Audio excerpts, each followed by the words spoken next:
Olá, Ex. Depois de pensar por muito tempo, e beber um pouco, eu finalmente decidi compartilhar algumas de minhas experiências. Inglês não é minha língua nativa, então me perdoe se minha gramática não for perfeita. Seja eu. Final dos anos 90. Trabalhando em uma área bem rural da Rússia, como um tipo de guarda florestal. Na Rússia a gente não tem as mesmas regulações e protocolos restritos que alguns de vocês devem ter. A gente mais ou menos só sai por aí dirigindo em quadriciclos e botamos caçadores ilegais para correr, enquanto garantimos a segurança da população de veados, e besteiras assim. Eu trabalhava em uma área rural, cercada por floresta e natureza. Eu só tinha um colega. Vamos chamar ele de Pietro. É curto e fácil de lembrar. O Pietro era o típico russo doido, que fazia a própria vodka e fumava que nem uma chaminé.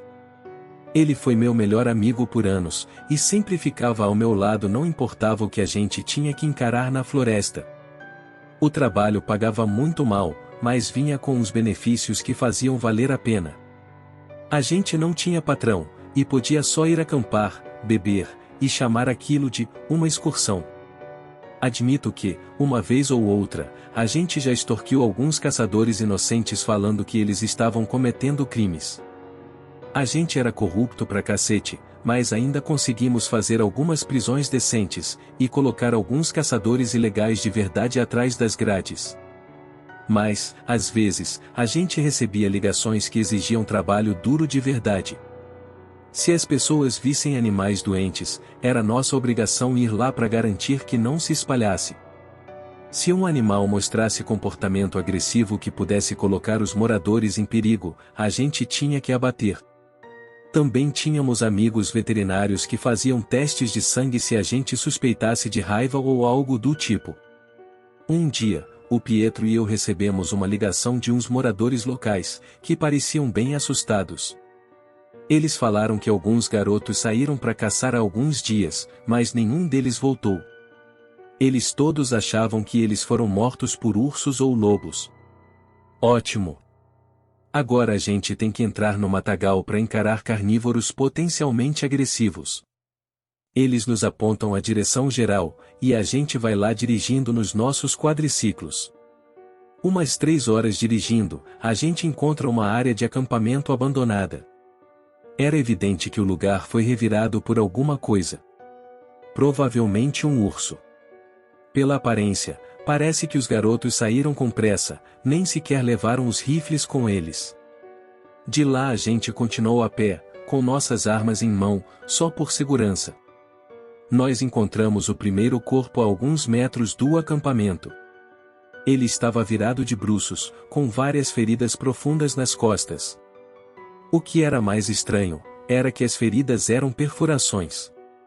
Coisa que nunca tínhamos visto em ataques de urso nem de lobo. Tinham rastros, que indicavam para onde os outros garotos tinham ido. Nós achamos outros 2 meninos na mesma área. Ambos mortos, com feridas parecidas. Um deles tinha sido praticamente eviscerado. O Pietro estava claramente perturbado com aquela cena, e ficava mexendo a cabeça como se estivesse em negação, descrente. De acordo com os moradores, deviam ter 4 garotos aqui, então ainda precisamos procurar o que faltava. Nós dois taticamente nos cagamos, quando ouvimos um barulho vindo do mato em nossa direção. Nós miramos para o barulho, e esperamos aquilo aparecer antes de atirar. Eu quase deixei meu rifle cair quando aquilo saiu dos arbustos. Era um veado vermelho. Com os restos mutilados do 4º garoto presos nas suas galhadas. Ele tinha dificuldade de manter o equilíbrio por causa do peso do garoto, mas ainda urrava agressivamente, como se fosse partir para cima da gente. Pietro foi o primeiro a sair do choque, e começou a alvejar a coisa. Parando para examinar, percebemos que as galhadas estavam desgastadas e quebradas. Ele tinha colocado uma força excessiva nos ataques, quebrando as galhadas nos pobres garotos. O motivo do 4º garoto ficar preso nas galhadas, foi porque aquela coisa praticamente rasgou e atravessou a caixa torácica dele. A gente não conseguiu separar o garoto das galhadas, então a gente teve que trazer a cabeça junto. Foi uma das piores viagens para casa. Carregando vários corpos amarrados na traseira dos quadriciclos. As autoridades locais ficaram bem irritadas com a gente, já que movemos os corpos de uma possível cena de crime. Mas eles deixaram passar bem rápido, já que o assassino estava literalmente grudado em uma das vítimas. Ter visto os pais daqueles garotos de coração partido ainda me assombra. Naquela noite, dei uma volta com o Pietro, porque eu ainda estava bem perturbado. Uma hora, ele disse que aquela porra não foi natural. Viados podem ser agressivos e se defenderem de predadores, sim. Mas esse puto caçou aqueles garotos, e matou eles. Eles não fazem isso. Essa foi a primeira vez que eu tive um vislumbre das coisas sinistras que acontecem aqui. Nos anos seguintes, eu vi um monte de coisas insanas, que só eu e o Pietro sabemos sobre. Eu vou compartilhar algumas histórias com vocês, e talvez vocês acreditem em mim, e entendam por que eu fico com tanto medo toda vez que eu vejo um veado. Uma ou duas vezes por mês, a gente saía em excursões pela mata, buscando sinais de caçadores ilegais, animais doentes, e outras coisas do tipo. Uma vez, a gente decidiu dirigir até uma área bem isolada, porque haviam rumores de caçadores. Era uma viagem bem longa, então a gente nunca foi lá antes e ignorava, rezando para os caçadores serem comidos pelos ursos para a gente não ter que fazer a viagem. A gente viajou por umas 15 horas, antes do terreno ficar difícil demais para os quadriciclos. A gente teve que andar pelo resto da viagem, o que significa que tivemos que acampar. Ficou bem sinistro de noite. Acampar era normal para nós, mas estávamos mais longe do que jamais estivemos antes, e o incidente de antes ainda estava assombrando a minha mente. Pietro me ofereceu uma garrafa para aliviar minhas preocupações. Mas eu queria me manter sóbrio caso a gente fosse atacado por um veado demoníaco. A noite continuou sem incidentes, mas eu ainda não dormi direito. Continuamos pela trilha até o suposto foco dos caçadores ilegais. Nós chegamos, demos uma olhada, e não encontramos nada. Não parecia ter nenhum sinal de atividade humana em nenhum lugar na área. Rumores de merda. Pietro resmungou para si mesmo, mexendo a cabeça em frustração. Geralmente a gente ficava feliz de não achar nada. Mas dessa vez estávamos exaustos e rabugentos. De repente, escutamos um mugido alto ecoando pela floresta. Que porra é essa? Pietro puxou seu rifle e apontou em direção ao barulho. Apesar de ser contra nossos instintos, a gente teve que investigar. Chegamos a uma pequena colina, que dava vista para uma clareira. No meio da clareira tinha um grupo de 5 veados juntos. As cabeças deles estavam para baixo, como se estivessem pastando. Percebemos que todos eles pareciam ter espasmos repentinos, violentos, como se estivessem tentando chifrar o chão com as galhadas. Pietro deu um tiro pro ar, tentando fazer eles fugirem. Eles não moveram um músculo.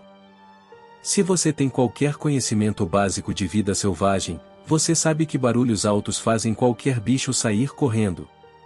Atiramos mais alguns tiros no ar. Mas eles ainda não reagiram. Em um pequeno momento de loucura, a gente decidiu calmamente ir até eles, para dar uma olhada melhor no que eles estavam fazendo. Quando chegamos perto, sentimos um cheiro horrível de podre. Aquilo é um urso. Pietro apontou pro chão na frente deles. Para nosso espanto, tinha um urso pardo adulto imenso lá. Estava em um estágio avançado de decomposição, o que significa que devia estar morto por uns 4 ou 5 dias. Os veados estavam ofegantes, e gemendo, enquanto eles chifravam a carcaça, várias e várias vezes. Eles pareciam severamente malnutridos, e exaustos. O corpo do urso estava completamente mutilado, exceto pela cabeça, que, por algum motivo, eles deixaram completamente intacta. Nós ficamos congelados, assistindo aquela cena horrorosa. Como que eles mataram um urso? Como que isso é possível? Eu perguntei ao Pietro. Ele sacudiu a cabeça, descrente, e atirou em um dos veados. Mais tarde ele explicou que queria uma amostra de sangue. Assim que o veado caiu, os outros pararam o que estavam fazendo, e só se viraram para encarar a gente. Eles estavam cobertos de sangue e pedaços de carne em decomposição. Eles não nos atacaram, nem mostraram comportamento agressivo. Eles só ficaram olhando pra gente, sem se mexer, sem nem piscar. Pietro mudou de ideia sobre as amostras, e só começou a vagarosamente andar para trás. Eu o segui, com o rifle em mãos, só por garantia. Quando chegamos na colina, eles continuaram a chifrar de novo, sem prestar atenção pra gente. Aquilo já foi demais pra gente. Não acampamos aquela noite, só continuamos caminhando até os quadriciclos. Nenhum de nós falou uma única palavra na viagem de volta, exceto pelo ocasional, caralho. Aquele incidente realmente mexeu com o Pietro. Ele precisou de algumas semanas até voltar para a floresta comigo de novo. Ele estava completamente convencido que os veados estavam sendo manipulados por uma bruxa ou algo assim. Coisa que eu já não tenho muita certeza. Eu não acredito em bruxas nem nada. Eu só acredito que a natureza é muito pior do que a gente acha. A gente tem estado longe da natureza de verdade, nua e crua, por tanto tempo, porque decidimos viver nas cidades. E acabamos esquecendo o quão assustadora e imprevisível ela pode ser. Ainda assim, tinha algo errado com aqueles veados. Ainda não tenho uma explicação. Um dia, a gente recebeu uma ligação das autoridades locais. Parece que um velhinho, que morava sozinho numa cabana isolada, não tinha sido visto por um tempo. Eles queriam que a gente fosse na cabana, já que eles não estavam acostumados com um terreno diferente das ruas pavimentadas.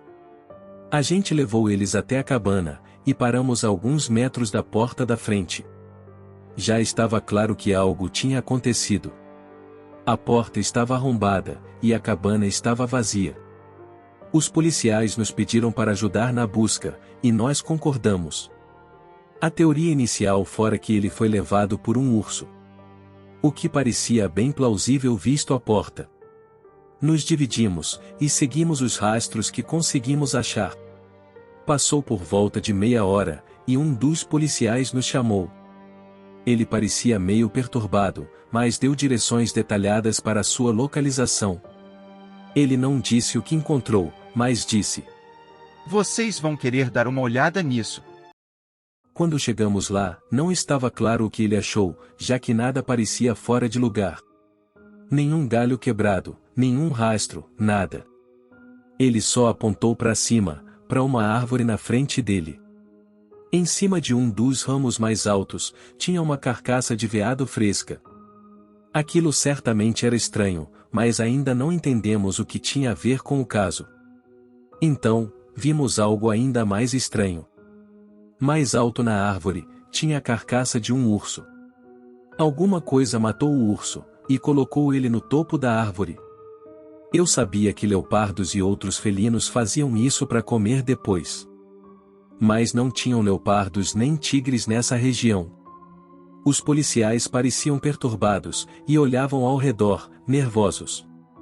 A gente continuou andando como um grupo depois daquilo, e demos uma olhada por aí por mais algumas horas antes de pararmos. Na volta, passamos por aquela árvore. O veado tinha sumido, deixando alguns ramos ensanguentados.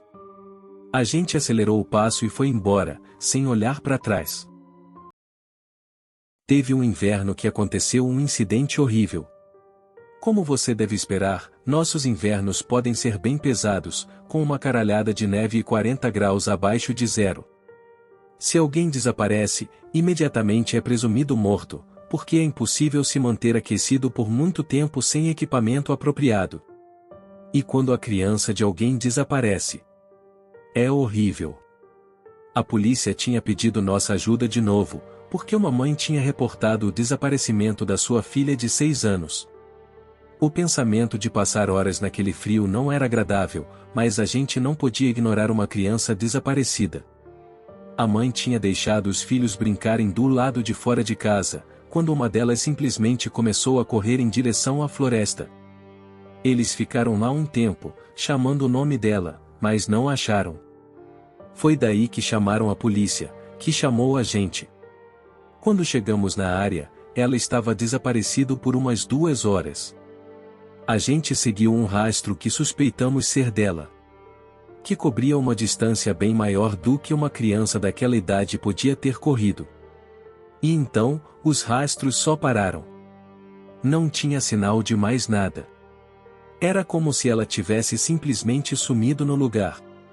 A gente examinou os rastros, para ver se ela tinha voltado, mas não haviam sinais de nenhuma pegada sobreposta. Pietro estava visivelmente chateado e frustrado. Perguntamos para as outras crianças por que ela correu para a floresta. Eles não tinham nenhuma resposta clara, mas disseram que ela só saiu correndo sem avisar. As crianças estavam tremendo e chorando, então pedimos para a mãe voltar para casa com elas enquanto a gente continuava procurando. Um policial voltou com eles, para eles se sentirem mais seguros. Uns 15 minutos depois, um dos policiais com a gente recebeu um chamado no walkie-talkie. A gente conseguia ouvir o choro da mãe no fundo. Eles acharam a menina. Eles a acharam sentada na porta dos fundos. Ela estava morta, e quase congelada, sólida. Ela estava usando apenas um casaco normal e calças, já que ela só iria brincar lá fora por pouco tempo. A mãe tinha trancado as portas antes deles saírem, porque não queria ser roubada enquanto eles estavam fora. Até hoje eu ainda sinto vontade de chorar quando penso sobre isso. Mas eu ainda tenho algumas perguntas sobre o que aconteceu. A resposta óbvia era que ela voltou para casa, e faleceu quando não conseguiu entrar. Mas eu acho que tem mais coisa no meio. Se ela correu de volta, como que nenhum dos irmãos nem a mãe viram ela? Por que ela não respondeu quando eles estavam chamando? Como que ela voltou sem deixar rastros? Como que ela estava quase congelada, se ela só tinha sumido por umas 4 horas? Nenhum dos vizinhos viu nada anormal, então não tinha mais nada para investigar. A mãe colocou a culpa nela mesma, e virou alcoólatra. Eu ainda penso sobre esse incidente todo dia. Por algum motivo, me deixou mais abalado do que os 4 garotos de antes. Aqui alguns incidentes mais curtos que não sei transformar em histórias mais detalhadas. Uma vez eu vi uma fêmea de veado morder a cabeça de um dos filhotes, e começar a balançar violentamente até que o pescoço dele quebrou. Depois ela o largou no chão, e cutucou ele algumas vezes. Como se ela não tivesse entendido o que ela fez. Não fiquei lá para ver muito tempo, porque fiquei meio perturbado. Uma vez achei um veado morto ao lado de uma árvore. Tinham marcas na árvore, e na cabeça do veado, sugerindo que ele bateu a cabeça no tronco até morrer. Tirei uma amostra de sangue. Completamente saudável. Uma vez esbarrei em um veado morto no inverno. Tinha metade da cabeça e do pescoço faltando. E um buraco enorme no abdômen, com as tripas para fora. Quando eu cutuquei a ferida para checar a temperatura, aquela coisa soltou um grito, e levantou. Eu fico completamente pasmo, vendo aquela bagunça ensanguentada virando a cara para mim, e começar a andar para longe, calmamente. Ele caiu depois de andar uns 10 metros, e nunca mais levantou. Essa será minha última por enquanto. Eu tô exausto e é cansativo ter que reviver essas memórias horríveis. Eu devo postar mais amanhã, mas por enquanto vou deixar essa aqui. Eu tenho visto essa mulher por algumas semanas. Por algum motivo ela achou meu trabalho excitante, e pensou que eu era algum tipo de machão. Eu fui levando, já que ela era bem atraente. Ela também arranjou uma amiga para sair com o Pietro. Ela morava numa das casas mais chiques da cidade, com uma bela vista da floresta da sala dela. A gente decidiu fazer um encontro duplo na casa dela, para assistir um filme e jantar. Claro que não demorou muito até o Pietro levar a mulher dele pro quarto de hóspedes. E eu decido que não ia ficar perdendo tempo também. Nessa época eu admito que estive negligenciando meu trabalho um pouco. Eu e o Pietro não fomos para a floresta naquele mês, não respondemos ligações sobre animais doentes nem caçadores ilegais. A gente acabou se distraindo com a vida pessoal. Sinceramente foi bom tirar uma folga, visto que a gente nunca ficava exatamente fora do trabalho. Eu e ela pegamos no sono na sala. Em alguma hora da noite, eu acordo. Estava uma noite linda, com céu estrelado. Eu fui até a porta de vidro, que dava no terraço, para dar uma olhada melhor no céu. Depois de alguns minutos, eu avisto algo na distância. Um leve brilho no escuro, de olhos me encarando intensamente. Eu congelei, e observei aquela criatura desconhecida, vagarosamente andando até mim. Quando ela chegou perto o bastante para ser iluminada pela luz da casa, eu vi que era um veado vermelho de tamanho médio. Ele só continuou andando, sem nunca piscar nem tirar os olhos de mim. Ele bateu no vidro, e pareceu confuso. Ele começou a cutucar o vidro, e logo começou a dar batidas violentas. Naquela hora eu comecei a andar para trás, ainda completamente descrente com o que estava acontecendo. Minha namorada acorda por causa das batidas. Que porra é essa não? Ela pergunta, mal acordada. Antes de responder, o veado começa a soltar esses gritos guturais, e intensifica as batidas. Ele quebra o vidro. Minha namorada grita, e o Pietro desce correndo as escadas, para ver o que houve. O veado calmamente anda até mim, como se não tivesse acabado de quebrar a porta de vidro. Ele fica fazendo esses barulhos horríveis enquanto vai se aproximando de mim. Eu tentei andar para trás, mas eu pisei no vidro e caí de bunda no chão. Ele só ficou me observando, sem piscar, e continuou a mugir. Minha namorada ainda estava gritando. De repente eu fico surdo, pelo som do Pietro descarregando a pistola. Ele acerta o veado várias vezes, mas a maioria errou, resultando em muitos danos pela casa. O veado caiu no chão, com um som de batida molhada. Até hoje eu agradeço o Pietro por trazer a arma dele. Minha namorada terminou comigo no dia seguinte. Ela disse que eu era amaldiçoado ou azarado. Seja o que for, ela não queria nada mais comigo. Até hoje eu durmo com as cortinas fechadas. Eu nunca mais quero olhar pela janela de noite. Especialmente quando eu sei o que pode estar do outro lado do vidro. Eu posso ter ignorado a floresta por esse tempo, mas ela não ignorou a mim. Eu voltei. Vou contar mais algumas histórias. Uma vez eu me perdi com o Pietro numa tempestade de neve. A gente tava fudido. Não tínhamos abrigo, nem nenhum jeito de fazer fogo. A neve estava tão densa que a gente só podia ver poucos metros na nossa frente. E o vento estava tão gelado que meus lábios começaram a sangrar.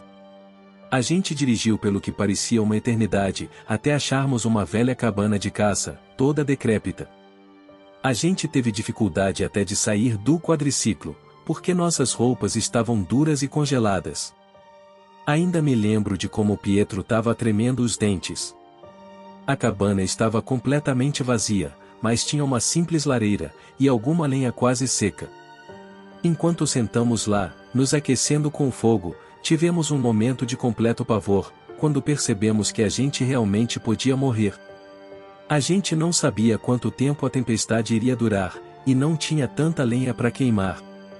O Pietro então levantou e murmurou Foda-se. Me espera aí, anão. Ele foi lá fora, e voltou alguns minutos depois com um machado. Por um segundo, eu realmente pensei que ele ia acabar com meu sofrimento.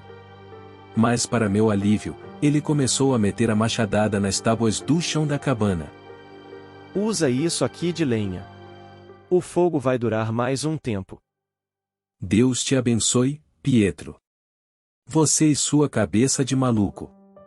No fim das contas a gente provavelmente queimou metade do chão da cabana, que revelou um pouco mais do que o frio chão de terra abaixo. Claro que, por acaso, Tinham os restos de algumas pessoas lá embaixo. A gente estava preso esperando a tempestade passar na cabana de um assassino. Os restos pareciam bem velhos, só ossos e pó. A gente discutiu seriamente se a gente devia ficar ou ir embora. Decidimos ficar, porque a chance de sobreviver contra um psicopata russo eram melhores do que sobreviver à tempestade. Uma hora eu juro que escutei alguém se aproximando da cabana, e depois correndo pro mato. Não faz sentido, porque só um doente mental iria ter coragem de andar por aí naquelas condições. Mas de novo, a gente estava numa cabana com corpos debaixo do piso. A gente ficou lá sentado com os rifles em mãos, só por segurança. Depois de uma longa espera, a tempestade começou a diminuir. A gente saiu da cabana, escavamos os quadriciclos para fora da neve, e voltamos para a cidade. Navegar foi bem mais fácil agora que conseguíamos ver para onde estávamos indo. Imediatamente fomos para a delegacia.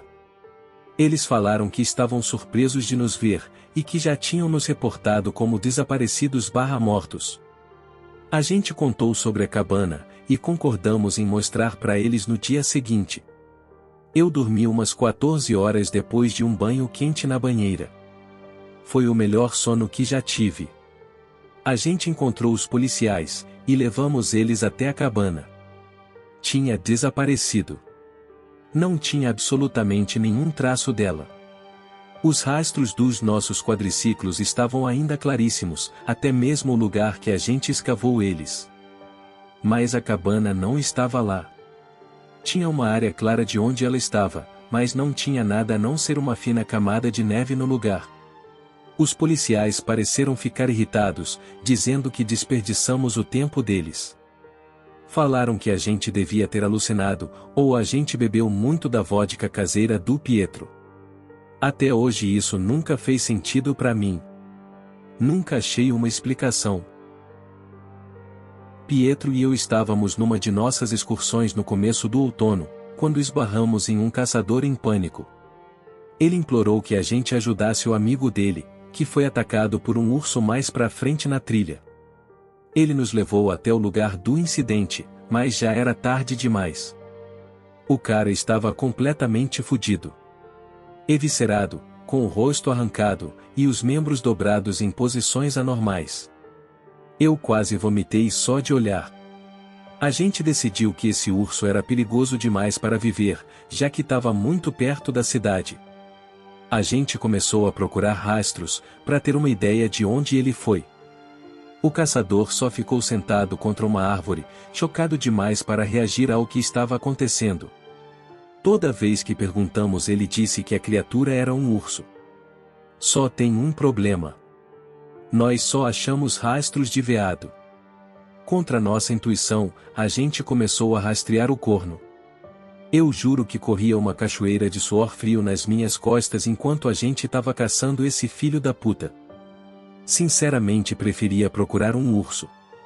A gente chegou numa clareira, onde achamos pedaços do rosto do cara pendurados em um arbusto de espinhos. A gente estava se cagando de medo, mas seguimos em frente. Finalmente avistamos. Ele ficava andando em círculos sem rumo, como se a bússola interna dele estivesse com defeito. Dessa vez, fui eu quem atirou. Não podia deixar o Pietro ficar com toda a diversão para ele. Na cabeça.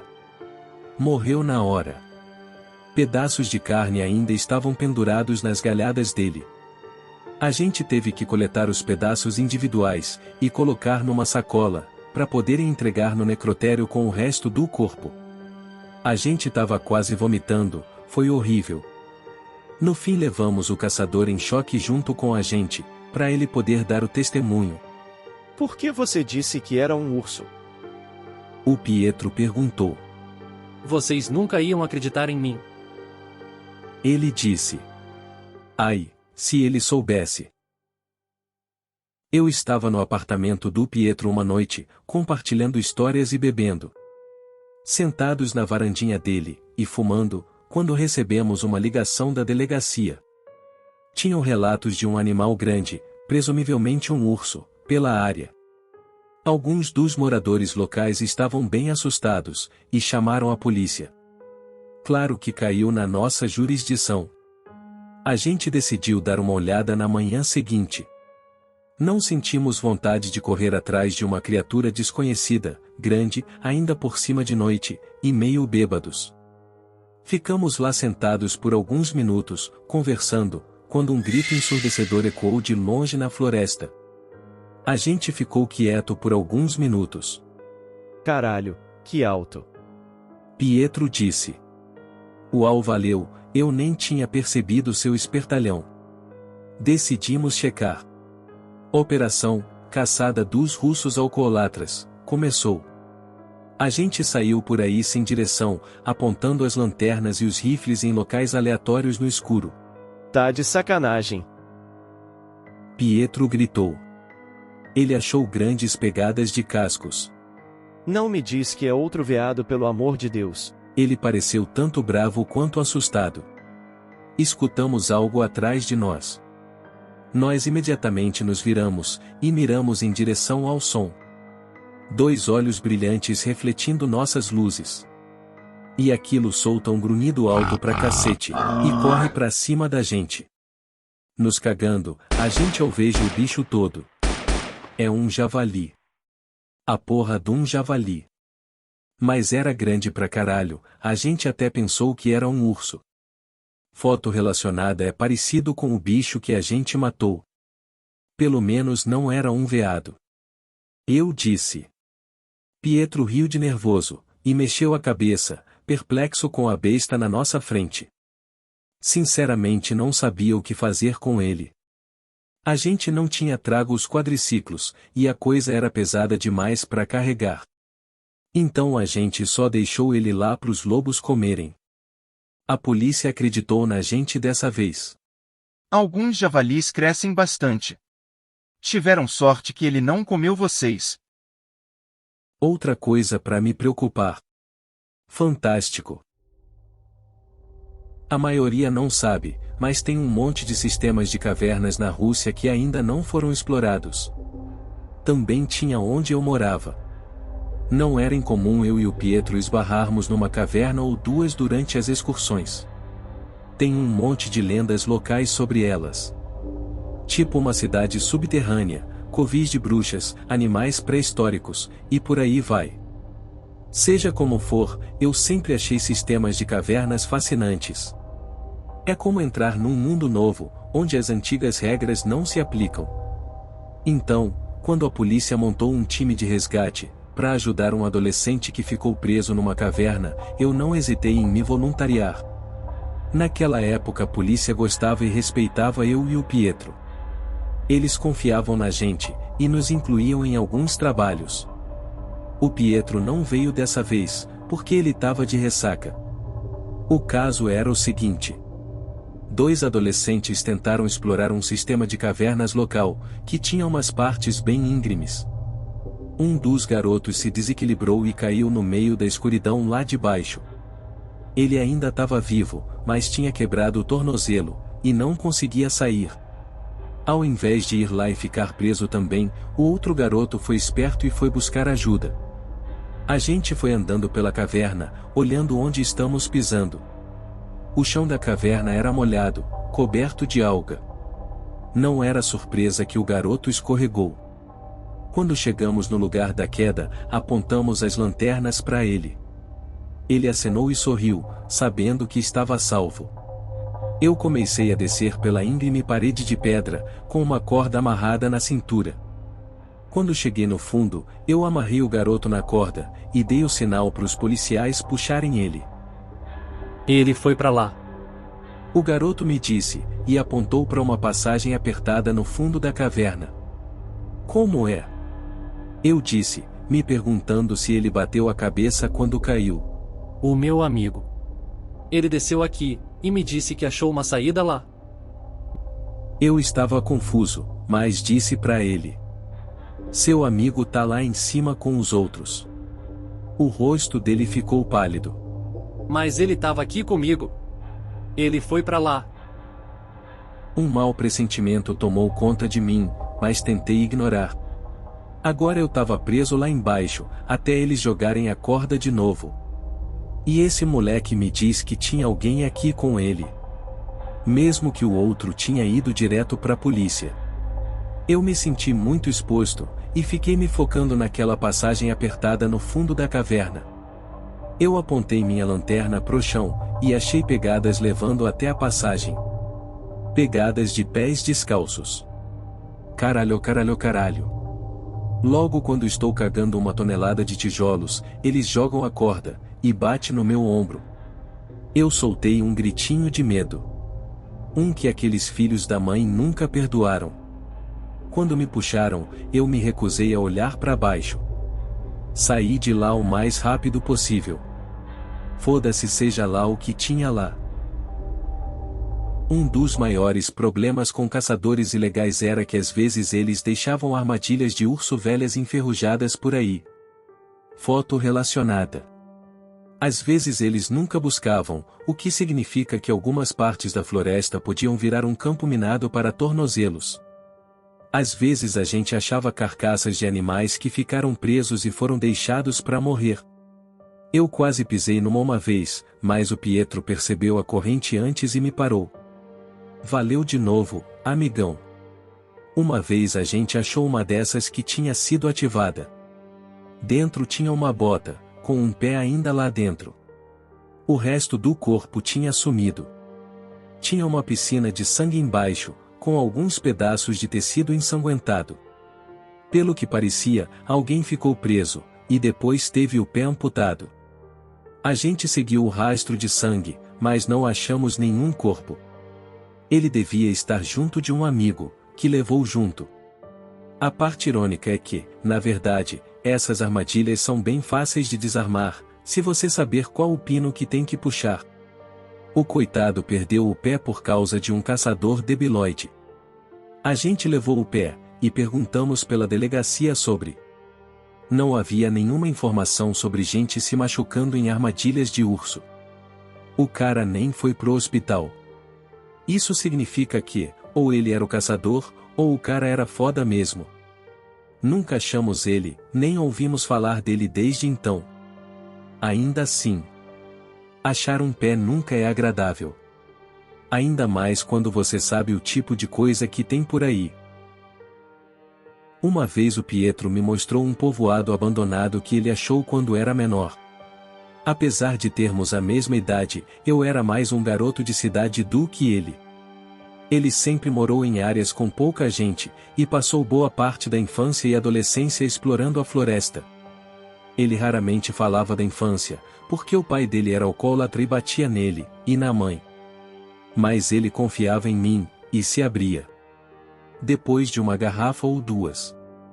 Para ele, explorar a natureza era uma maneira de fugir da família desestruturada dele, e por isso ele tem um bom senso de direção no lugar. A gente dirigiu por algumas horas, até chegarmos naquelas ruínas. Parecia podre, era velho pra cacete. A maioria das construções eram de madeira, e prestes a cair a qualquer momento. Algumas eram do seu típico concreto soviético. Pareciam tão estáveis quanto nossa economia. Ainda assim, a gente decidiu explorar um pouco. Afinal, o lugar seria uma base incrível para caçadores ilegais. As casas estavam vazias, com exceção de alguma mobília molhada e alguns fogões. Já as estruturas de concreto tinham algumas coisas interessantes.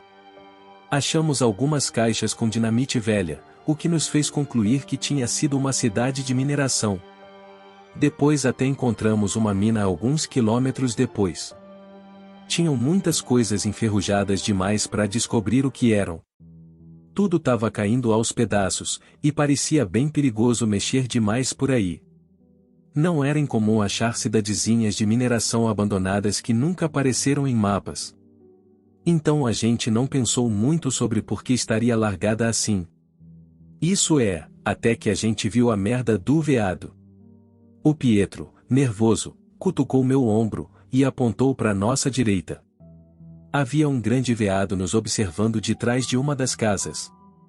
Quanto mais olhamos em volta, mais veados nós vimos. Deviam ter uns 10 ou 12 deles. só observando. Eles não pareciam com medo de nós. Pareciam estar garantindo que a gente já estava de saída. Vagarosamente fomos até nossos quadriciclos, e eles silenciosamente nos seguiram, sem fazer um som, nem ao menos piscar. Quando chegamos nos quadriciclos, debatemos se devíamos meter bala neles. Mas decidimos que não, porque não queríamos um bando de viados do capeta com sangue nos olhos correndo atrás da gente. A gente só foi embora, nos considerando sortudos, já que eles não nos perseguiram. Eu me lembro de olhar para trás, depois de uns 100 metros, e ver mais de 20 viados lá, sem mexer um músculo. Vão à merda! Pietro gritou, enquanto saímos voados de lá e voltamos para a cidade. Ele acreditava que os viados tinham alguma coisa a ver com aquele povoado ter sido abandonado. Eu não tenho certeza, mas não duvido muito. Malditos viados e seus malditos mistérios. Naquela época, a polícia já sabia de nossas experiências. Eles não acreditavam, mas nos respeitavam o bastante para não tirarem sarro da gente. Afinal, a gente trouxe de volta alguns corpos para eles, daqueles que foram estragados pelos viados. Tudo isso mudou quando um dos policiais, um amigo nosso, desapareceu. A gente tinha respondido uma ligação. Umas crianças disseram estar sendo seguidas por um velho estranho, enquanto brincavam na floresta. Por algum motivo, o policial foi lá sozinho investigar. Isso foi às 16 horas, e ninguém mais ouviu notícia dele. Pietro e eu ajudamos na busca, já que conhecíamos o cara bem. Horas de busca, e nada. Então, alguém achou a pistola dele no chão. Ela tinha sido atirada 2 vezes, mas não conseguimos achar as cápsulas. Um dos policiais trouxe um cão farejador. Ele deu umas cafungadas na pistola, e saiu correndo pro mato, claramente atrás de algo. A gente seguiu na medida do possível. O bicho era muito rápido. De repente, a mata se encheu com os sons de latidos agressivos, e chorinhos. A gente chegou no lugar onde o cachorro parou, e achamos, mais que surpresa, a porra de um veado. Em uma de suas galhadas estava o corpo do policial. Ele tinha sido empalado pela garganta, com a ponta saindo pela boca. Era tão grotesco que eu sinto um nó na garganta só de pensar. Ele era meu amigo, e aquele veado de merda tinha matado ele. Ele ficou completamente parado, com a cabeça baixa pelo peso do policial. O cachorro ficou chorando e rosnando, mas não ousou chegar perto. Um dos policiais atirou, e todos nós seguimos. A recuperação do corpo ficou gravada na minha mente, foi uma das coisas mais difíceis que fiz. Depois daquele incidente, a polícia passou a levar nossas histórias mais a sério. Eles até ofereciam reforços quando íamos em excursões. Até hoje me pergunto que história de velho era aquela. Será que as crianças imaginaram ele? O Pietro ainda insistia que tinha algo sobrenatural controlando os viados, tornando eles agressivos e doidos. Eu ainda acreditava mais na teoria que os viados são, por natureza, doidos mesmo. Teve uma vez que a gente estava checando um potencial acampamento de caçadores. Quando chegamos, fomos cumprimentados por 2 velhos, que imediatamente começaram a nos questionar. A gente explicou a situação, e pediu licença, para a gente inspecionar o acampamento deles. Era um acampamento bem normal, com alguns animais mortos e peles. Mas os homens pareciam nervosos. Como se estivessem escondendo algo. A gente começou a pressionar, até que eles botaram para fora. Eles admitiram que mataram 7 ou 8 viados na noite passada. Mas eles não levaram nenhuma carcaça, e só fugiram. Que caçador mata o bicho só pra deixar apodrecer? Que merda que vocês fizeram? Pietro perguntou, com um senso de urgência em sua voz.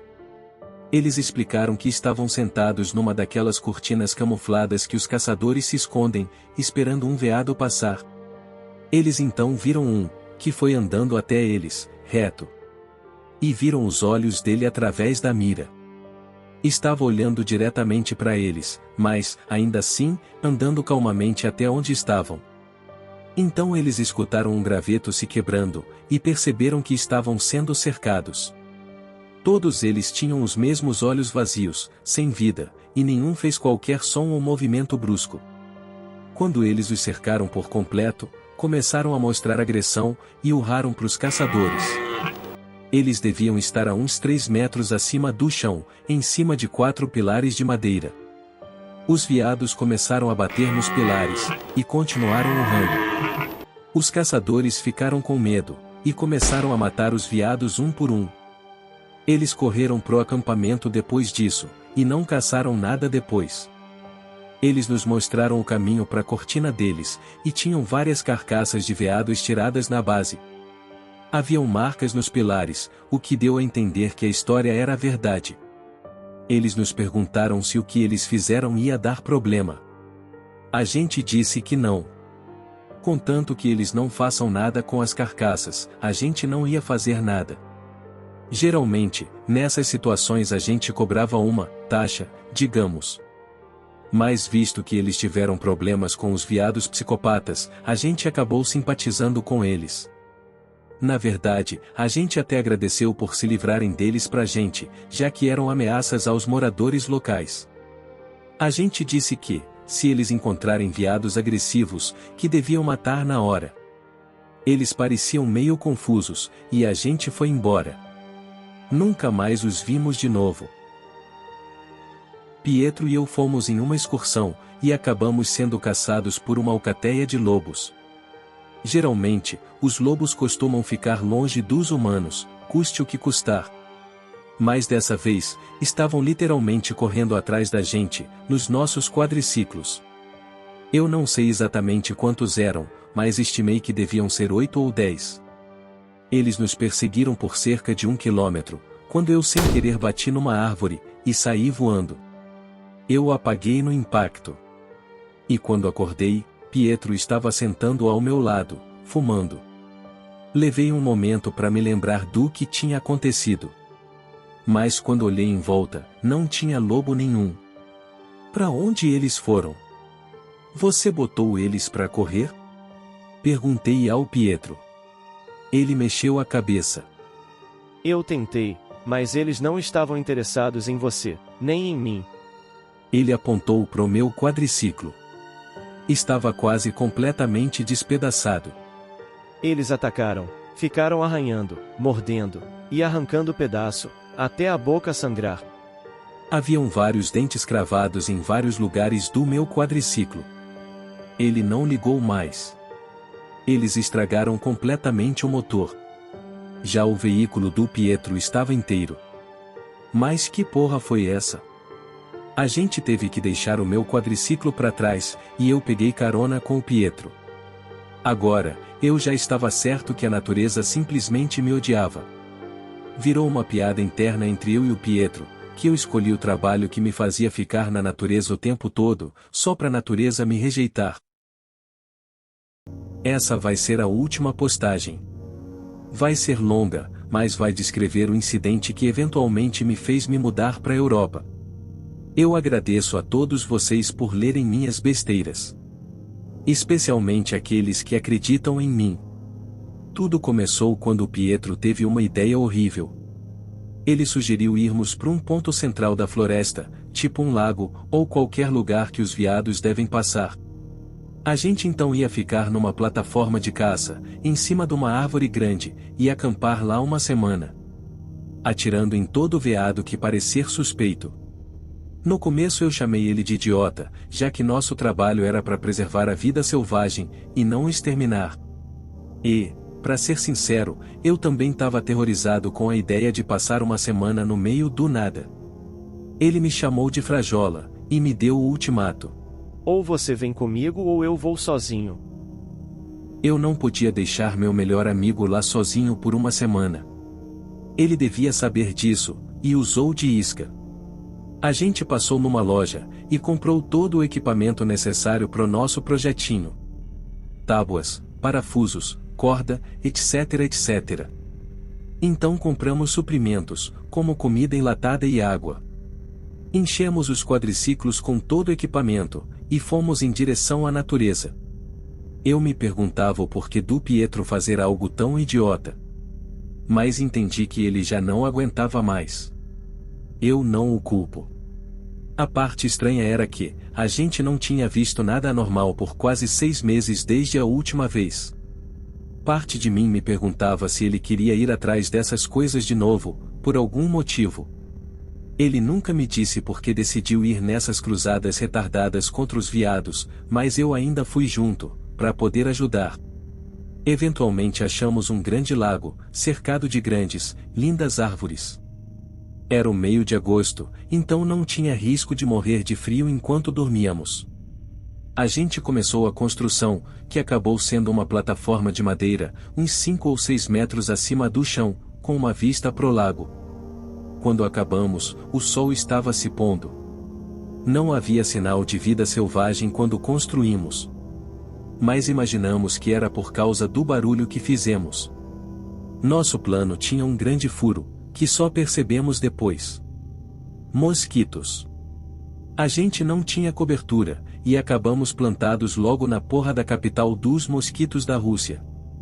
Não vimos nada estranho na primeira noite, exceto o rosto inchado um do outro. No amanhecer do dia seguinte, acordamos ao som de algo se mexendo na água. Olhamos pelas cortinas, e vimos uma fêmea de veado, com 2 filhotes. Nós observamos por uns 15 minutos, antes de determinar que eles eram normais.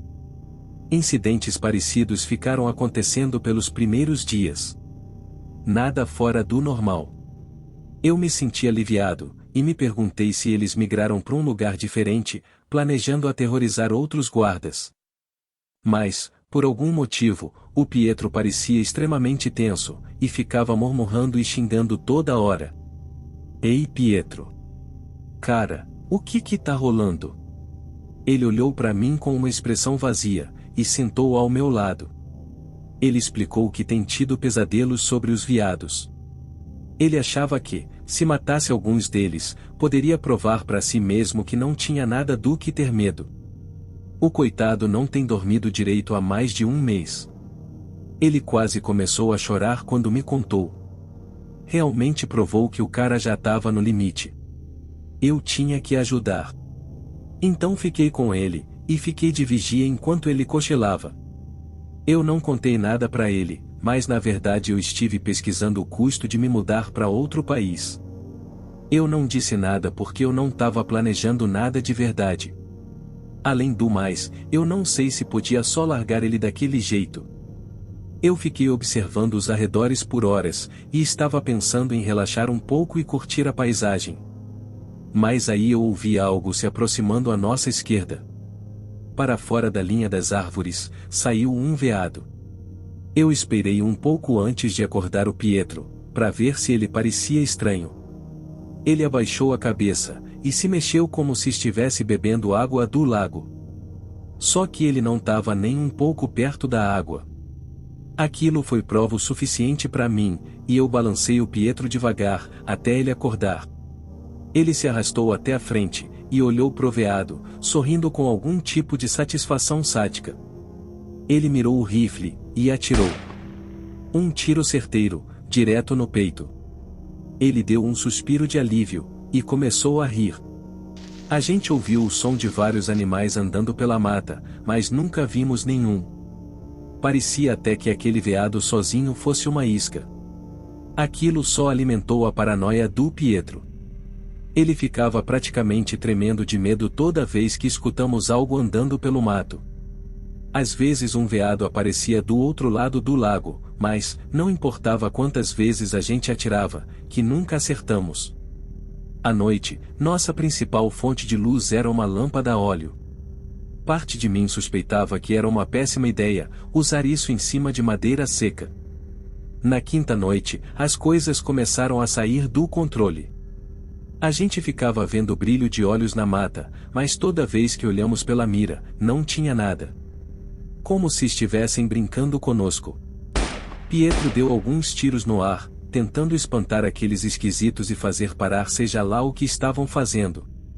Mas claro que não funcionou. Eu levantei a lanterna, para iluminar o chão melhor.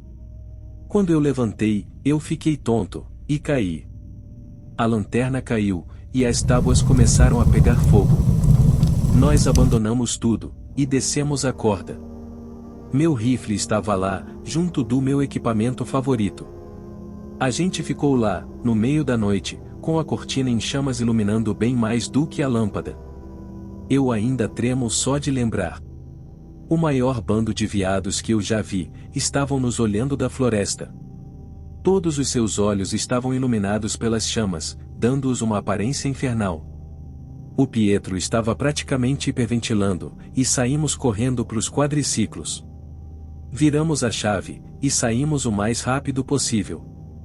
Nunca olhamos para trás, para ver se eles seguiram nem nada. A gente só continuou a dirigir, soltando gritos de adrenalina e terror.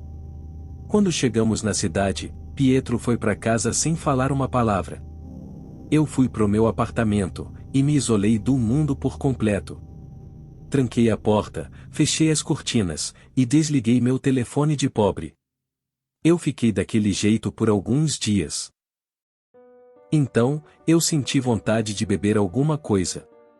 Eu já tinha consumido toda a gota de álcool daquele apartamento, então fui pro bar da minha rua. Quando eu entrei, as pessoas que me conheciam me olharam preocupados. Tá tudo bem? O bartender me perguntou, em um ar simpático. Aquilo me surpreendeu, já que nenhum deles devia saber o que eu e o Pietro fizemos na última semana. Podia ser melhor. Por quê? Eu perguntei. Bem, é que depois do acidente do Pietro você meio que sumiu por um tempo. Acidente? Que merda que aconteceu quando eu tava em casa? Minha expressão deixou a situação bem clara. Caralho, cara, eu pensei que você sabia. Então ele me contou. O Pietro tinha feito as malas e alugado um carro, querendo dar uma sumida. Ele saiu muito embriagado, e bateu numa árvore a 120 por hora. O carro ficou destroçado, e o Pietro morreu na hora. Depois de alguns minutos de silêncio, eu me lembro de levantar, e simplesmente sair andando. Eu andei sem rumo por horas, tentando entender o que tinha acontecido. Logo eu voltei pro meu condomínio. E percebi um pedaço de papel na caixa do correio. Eu comecei a chorar quando li. Meu amigo, eu decidi ir embora. Eu não aguento mais aquela sombra atrás da gente.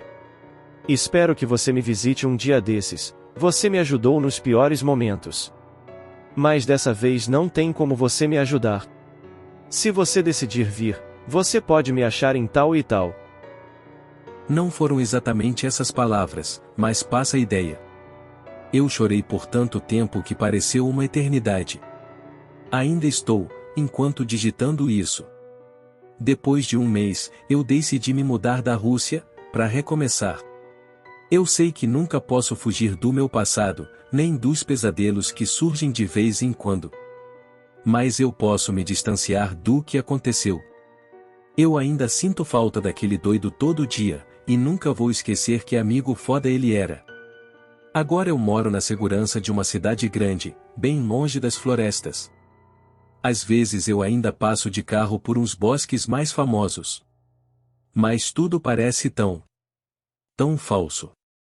As florestas europeias não têm a mesma sensação das russas. Às vezes eu sinto falta da minha casa antiga. Eu só queria que não tivesse todo tipo de bicho aterrorizante na mata. Eu não vivenciei nada anormal desde que me mudei, e finalmente aprendi a dormir direito à noite. Eu falo com um psiquiatra sobre algumas das experiências com frequência, e me sinto mais em controle dos meus medos agora. Bem, essa é minha história. Acredite se quiser. De qualquer jeito, ela é bem real para mim. E, na próxima vez que tiver a chance, por favor faça um brinde em homenagem ao Pietro.